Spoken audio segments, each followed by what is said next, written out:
Hello everyone and welcome back to the next lesson of our Java course. So in this lesson, I'm gonna talk about a very interesting topic which is the ternary operators. All right.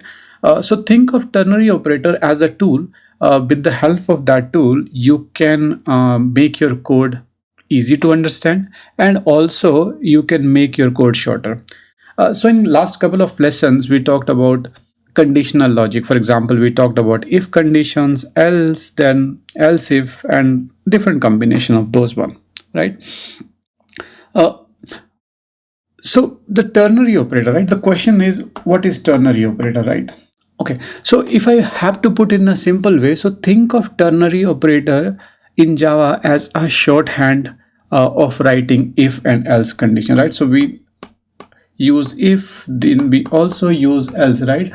So think of instead of if and else, I can use the ternary operator to not only shorten my code but make it a more readable. All right. uh, and we call it as a ternary, right? So there is a reason why it is called a ternary operator, because in ternary operators, right, there is number one is condition. That is the first part of the ternary operators. Number two is a value. I would say if condition is true, and then number three is a value if condition is false. So you see here, right, there are three variations of it, and that's the reason we call it as a ternary operator. Okay. All right. Now and we will look into more details about it. And as I said, this is a shorthand for a if and else, but there are certain conditions where this probably instead of writing things in if and else, we should prefer a ternary operator. All right. Now, if I have to put it into the Java perspective, so the way it look like is condition, then I have this question mark. Okay. I will say value true, then I have these colon, and then I will say value false. All right. So this is what the condition look like. So this is a condition. Again, this condition will evaluate, or this condition will evaluate to be either true or false. So there can only be two returns or two outputs out of it. So if the condition is true, for example, right, let's say if the condition is true, then so the question mark is also sort of a syntax for this one. So if this condition evaluates to be true, then this value holds true. So whatever you have written here will be true. That will be taken as a final value. If the condition is false, the value after this one, means this value, will be taken as a final value. So you see that this is nothing but a shorthand notation for true.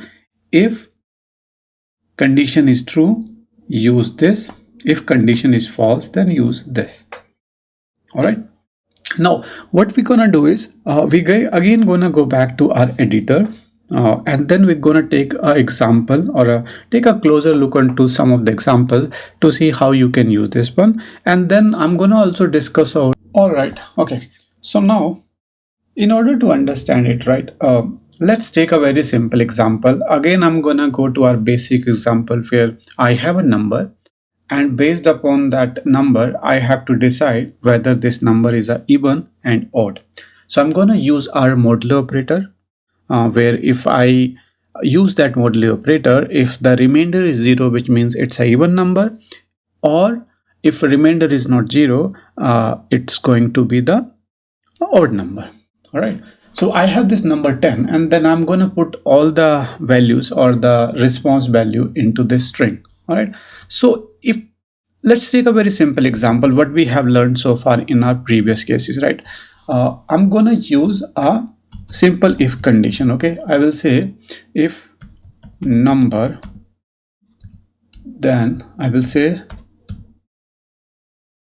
okay, number is even else number is false, or let's do better way. We'll say result is equal to even, okay, and then I will say result is equal to odd, and then at the end of it I'm gonna print this one. All right, now if I run this one, it says even number because 10 is a even number, right? We know about it. But so you see, now I use if and else condition what we have learned previously, right? And it works fine. There is no issue in that one, right? But the question is, can we make it a little bit more easier and shorter? So in that case, let's remove this code. Okay, I'm gonna remove this one, and I'm gonna use our ternary operator. So what we learned in ternary operator is we have a condition, then we have this question mark, right? If the condition is true, then the condition or the things which is after this question mark is executed, right? So value, let's say value if true, or value if false. Okay, this is our condition, right? This is what we have learned earlier, right? So let's try to now, instead of that if and else what we learned earlier, so let's do one thing.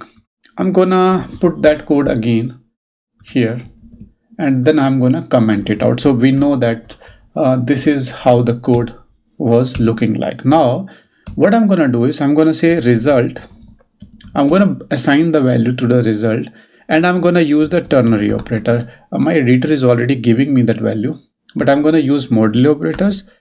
I will say 2, okay, and is this one. So in order to make the visibility, I'm gonna put this into a single block. All right, so now, and then I'm gonna print this value. So let's first understand or first run this code. If I run my code again, you see it's again printing the same value. So if and else or this ternary operator is giving me the same value, right? Same result.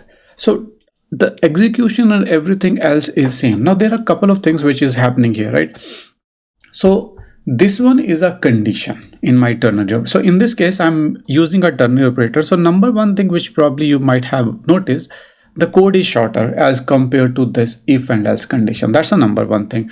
Number two is once you are familiar with this ternary operator, looking into this line provides a more readability, because within the one line I know what is going on rather than going into if and else, looking into each and everything, right? With this one I know that I'm getting a remainder. If remainder is 0, then this is the value or this is the value. So right now I'm using a simple string as an output, but you can add any sort of a logic. For example, you have a two different workflows, right? If it is a even, you want to run a workflow A, and if number is odd, you want to run a workflow 2. So instead of using these strings, you can also use to trigger those workflows. So when we get into some advanced topics, we will also gonna cover those one. But the entire idea is it's a shorthand for if and else conditions, right? So let's change this value to 11 now. Okay, instead of 10. Now if I run my code, it's gonna print as odd, right? So in short, it's as simple as if it's asking a question, right? It's saying if this is true, then do this. If this is true, then do this. If this is false, then do this. So let's take another example, maybe a more real life example, right? All of us probably are doing some online shopping, all sort of a stuff, right? And then you might have seen onto the sites which says, hey, if you purchase anything above $50, right, then you will get a free shipping. Or if you don't purchase anything above $50, you have to give me the shipping fees, right? Then you have to pay for the shipping, right? So in order to do that, I can simply use a ternary operator, right? So I'm gonna keep this one just for a reference purpose.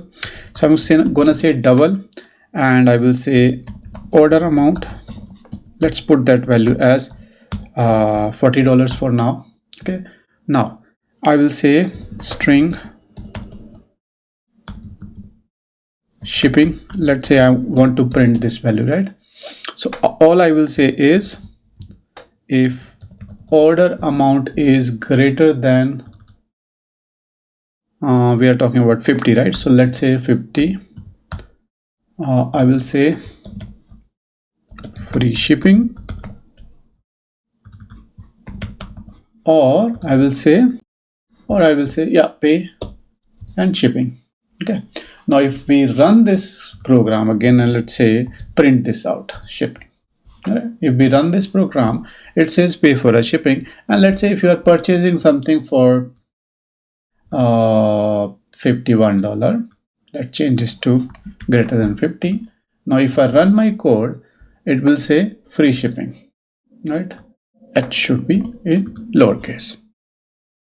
All right, so it's as simple, right? And once you start using it, as I said, you are make sure you kind of understand it, do some practice around it. Think of a simple if and else condition and try to convert those into the ternary operators. So once you have the understanding of it, then it's easier to use this as a shorthand.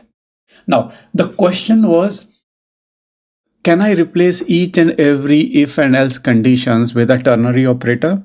And the answer is no. So if a ternary operator is not the replacement for a if and else, right? If that's the case, then probably in some Java release, they might have removed if and else and will tell everybody that, hey, ternary operator is the way moving forward, right? But that's not the case. Both exist there for some reason.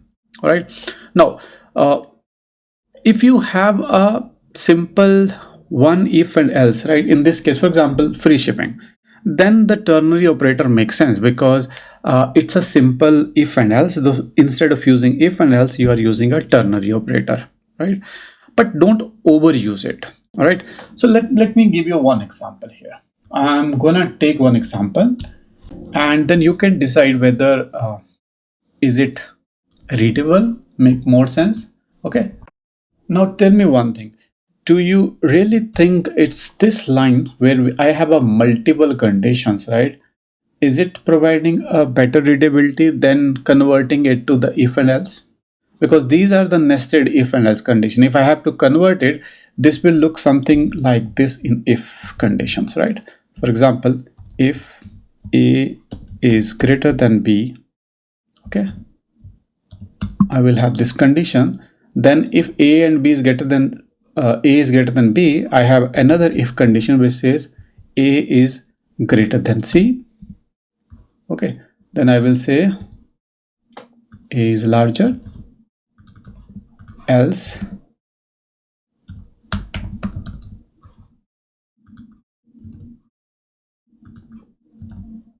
okay, C is larger. Okay, and similarly then you can also add other condition, but the point here is as compared to this line, right, this provide a more readability, number one. Number two, it's basically easy to understand, easy to follow.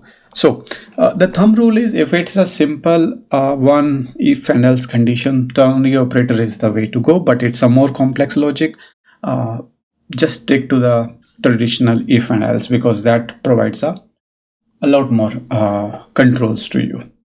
Okay, now I think in order to do some practice, I have a one question for you, and probably what you can do is try to create that as a ternary operator.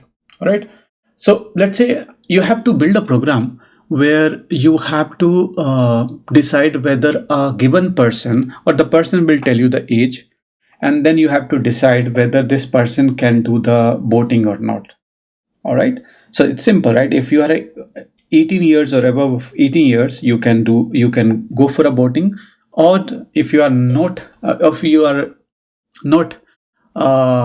years, you are still have to wait, right? So think of this condition, and can you probably try to use a ternary operator instead of a if and else to build this one? uh, answer your question in the comment. I want to really see those one. Okay. All right. So I think that's it for today. So we take a look at the ternary operators. It's a simple, but I would say a powerful tool that can make your code shorter and more readable. As in precautionary, just make sure you are not overusing it and you are using it where it makes more sense. All right. If you found this video helpful, please don't forget to like and subscribe and hit the bell icon. Thanks for watching. I will see you into the next video. Till then, happy coding.